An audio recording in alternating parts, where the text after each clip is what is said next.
Hello everyone, and welcome back to the channel. It's me, Antonio. I'm back with another video for you guys this evening, closing out my night, maxing and relaxing, going for my little night walk, a little 30 minutes of nightly stroll while the breeze is out. Never hurt nobody. So yeah, kind of want to introduce a few new things, really old things, but I feel like I should expound upon numerology a little bit more. So I will be doing another series, much like the chakra networks and the 7 deadly sins, the universal principles. I'll be doing a series on numerology and the hidden meaning behind these numbers and symbols. There's energy behind every symbol, every number, and every letter. Meaning behind your names, meaning behind your birth dates. Numerology and astrology is pretty enlightening when it comes to your own personal self-development or noticing things around you, noticing these energies around you. I can vividly remember last year driving. And this is one of the things that stopped me from driving and things like that and wasting money on car notes and insurance. I was driving up 441 here in South Florida, and I saw a car that had 444 painted on it, and it raced past me, and I almost had an inclination, driving a Charger, I almost had an inclination to race the fellow, and he blew past me, of course, in traffic, and not even 5 seconds later he ended up getting T-boned or getting in a car crash at a 4-way stop sign that brought almost the whole town out in the middle of the day to witness what was going on. Got in an accident with a truck and a van. The people in the van, the van was so destroyed that the people in the van couldn't even get out of the van, even though it was flipped over upside down on his back. So seeing things like that does it doesn't put fear in your heart, but it here in South Florida there's so much traffic, there are so many car lots, and the further south you go, especially deep Miami, there's so much traffic. So that's that whole story there. So again, the more you notice these signs and synchronicities around you, the 4 stands for stability and grounding. Unfortunately, that was not a very grounding or stable situation. And you have to look at it like that some ways. Even with tarot and reading the negative aspects of cards or reading the cards upside down, you really have to pay attention to the energies around you. But that's going to be numerology.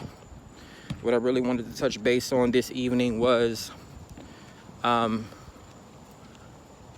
drugs, I guess you want to say, when it comes to spirituality and how people want to incorporate, these different psychedelic experiences in their life. This isn't a taboo subject. We are, if you're familiar enough, if you're cultured enough, you remember the whole peace movement, the whole Woodstock concert, that whole era. It was an era of peace coming out of an era of constant wars.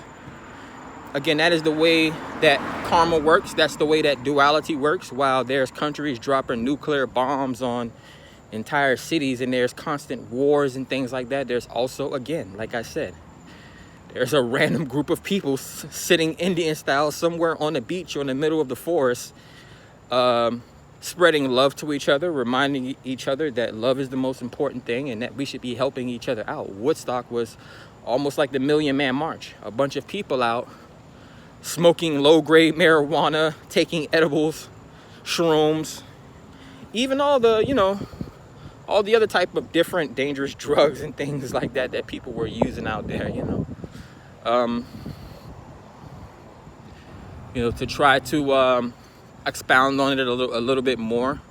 Even the presidents, the leaders of the past, the original forefathers of this country, there was a reason why they walked around wearing powdered wigs. There was powder Every single last president did drugs. Did some form of a powder. That's where powdered wigs come from.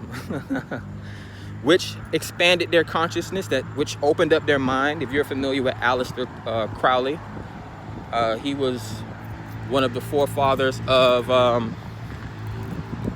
I would say, thinking outside of the lines.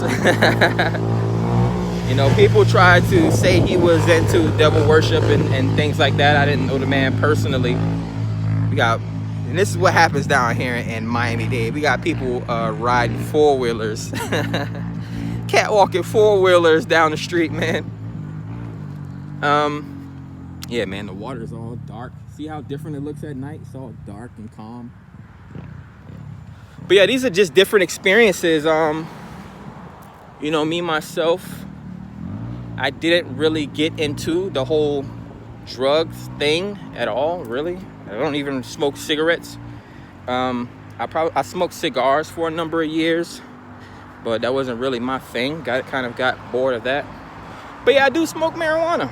Again, it's one of those things that I do enjoy, that I do partake in. 420 all day.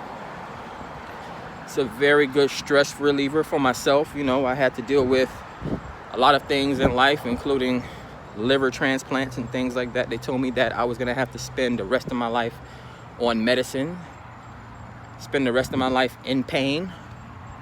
So this was, and I was at 17 years old, and I didn't even try marijuana until 4 years later, until I was 21. You know, when I was 21, I smoked for the first time, I drank for the first time, had sex for the first time, got my first tattoos. There were a lot of things that I did on my 21st birthday. It was just a revelation of, wow, I've been this good person my whole entire life. And, you know, the good die young, of course. So it's like, okay, well, if I'm gonna die and I haven't even experienced life or done anything, like, I might as well partake. And it's been a blessing, you know, instead of having to wake up at 6, 7, 8 o'clock in the morning and take a handful of medicine and then turn around before 12 in the afternoon comes around and have to take more medicines, and then turn around again at 4 o'clock and take more medicines, and turn around again at 10 o'clock before I go to sleep and take more medicines. It's like eating a jumbo bag of Skittles every day. Along with the side effects. You take this pill to fix this thing, and you take this pill to fix this thing.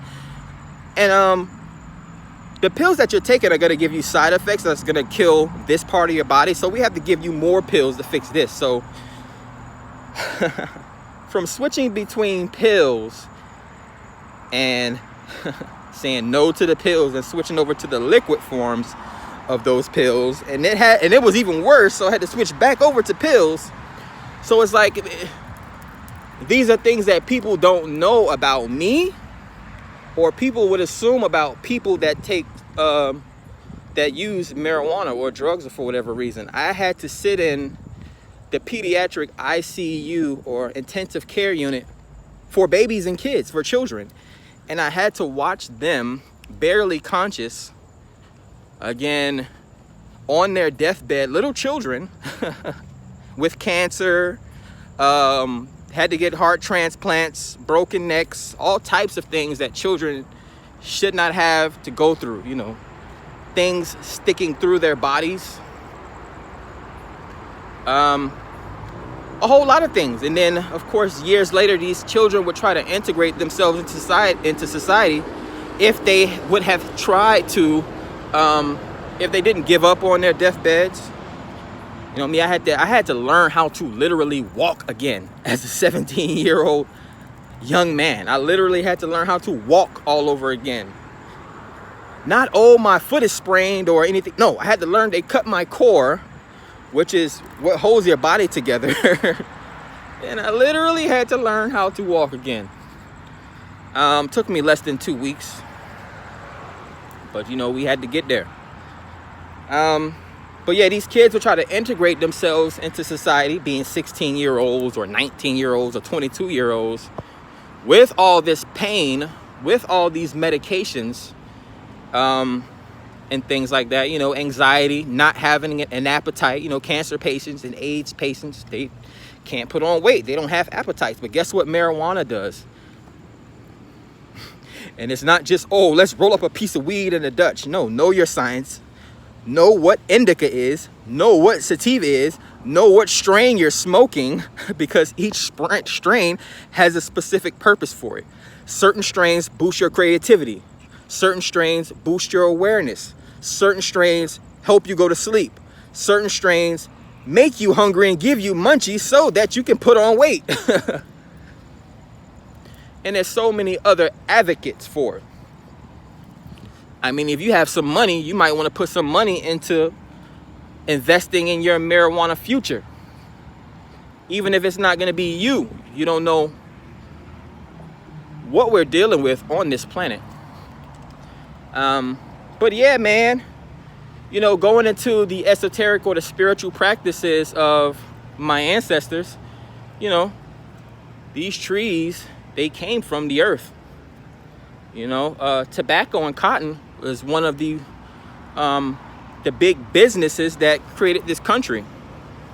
You know, cotton, of course, cotton is in everything. And tobacco, I mean, just like the superhero movies of today, there was a part in history where cowboys were the superheroes. We had 50 years of cowboy movies, and every single cowboy movie, every single character had a cigar or some form of a cigarette or tobacco they were smoking or chewing on. You thought those was cool guys, huh? You thought, what's the guy name? I forgot the guy named Mr. Death himself. But yeah, man, really, to be honest with you, my ancestors, they used, again, tobacco rituals to cleanse themselves. They used marijuana and all types of herbs to put them in higher states of consciousness so that they were able to pull in messages and help heal people and foresee the future of the overall collective. You know, even if you want to call me a devil, I guess I'll take on that title, because my ancestors are going to come, or my descendants are going to come after me and clear out all my negative karma. But if it's going to take me to do something that no one else in the bloodline is willing or able to do, I'm fine with that. I'm willing to break 1,000 generational curses and for people to call me a bad guy.